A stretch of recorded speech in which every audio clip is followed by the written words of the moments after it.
Today we'll be talking about automaticity. Automaticity is really about having the ability to do something without conscious effort.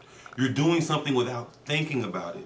With automaticity, a lot of adults utilize it every day. If you're an educator and you're driving to a school and you're thinking about something you have to do that's really important in school and you're driving and you're not conscious of your driving, you're thinking about what you have to do. Next thing you know, you're at school and you're thinking, wow, I hope I wasn't speeding. I hope I stopped at that stop sign.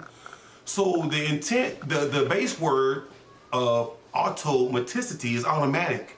So it's anything that you can do that's automatic without having to think about it. And those types of things happen in our lives when we do them over and over and over again. What automaticity allows students to be able to do is to multitask. Because there's automaticity in reading and there's automaticity in math. When you have automaticity in reading, that means you know all 44 digraphs and you know all 44 sounds as well. All 44 digraphs and sounds mixed together, you're able to blend those. Then you're having a lot of repetition with words and reading words over and over again, which helps to build automaticity. Automaticity means you don't have to think about it, which means you're not being conscious about it, which means it is coming from your subconscious mind. Same thing with math. What we need to be able to do is get students a lot of repetitious experiences where they can practice their basic facts more than 1, 2, 3 weeks. They need to be doing this all throughout the year, because once students have the basics of adding, subtracting, multiplying, and dividing, and they can multiply and utilize those skill sets without having to think about it consciously, they can focus on higher level thinking like comprehension. They can focus on inferencing. They can focus on deductive reasoning. And those are the same skill sets that are challenging on math tests and reading tests. And focusing on the intent the author is trying to convey. It's the same thing with math. The person who wrote that problem, what are they trying to convey? If I'm trying to figure out 7 times 8, am I going to be able to think about these higher levels of comprehension the problem is trying to convey? I might be frustrated if I don't know 7 times 8 because I'm trying to figure out all these other different ways with tally marks or arrays when I should just know it. Timothy Brzezinski, he's a very well-known literacy researcher, and he stated that with automaticity in reading, you're not paying attention to the word. You're paying attention to the meaning the author is trying to convey. And that's what we want. We want students focused on nothing but higher level. What I'm telling you, what Johnson Learning Systems is telling you, that with math automaticity, you're not paying attention to 7 times 8 or the basic fact, whatever the fact is. You're paying attention to the meaning the problem is trying to convey. I've told you that twice on purpose to try to get it in our own minds, in your mind, how to understand to become automatic with automaticity in reading and automaticity in math. Timothy Brzezinski also states that repeated reading makes words become part of the reader. When a student is learning how to read, they are reading a book like, or rhyming books like Zag had a tag with a bag that dragged and lagged. So they're able to understand those words that ag and that lag. And if I read it 2, 3, 4 days in a row, 2, 3, 4 times in a row, I'm gonna understand that long A sound. And what I'm telling you is that repeated basic fact practice can make the basic fact become a part of the student. I am 7 times 8. Because if you ask me, I know it. 56. I am 9 times 12. It's 108. You are too if you know it. We need those words and those facts to become part of the student. And the reason I'm talking about this is because our book, Math Fluency and Problem Solving, is 3rd, 4th, and 5th grade. You see what we supply.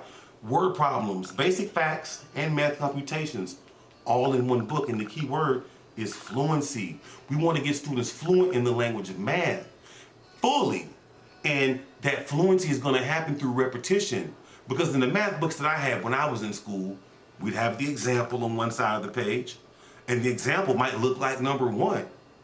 But when I get to number 2 is something totally what?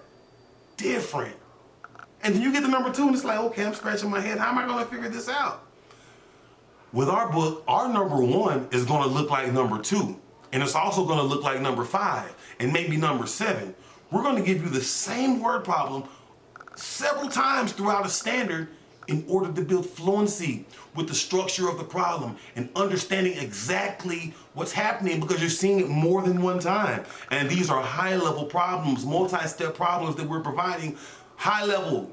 We're providing basic facts, and we're providing the computations that are seen on your test, and we are giving the students these repetitious experiences with all of these skill sets for warm-ups, for homework, and also for extra practice as well. So at the end of the day, it's about building automaticity through repetition, irrespective of whatever it is you're trying to get good at.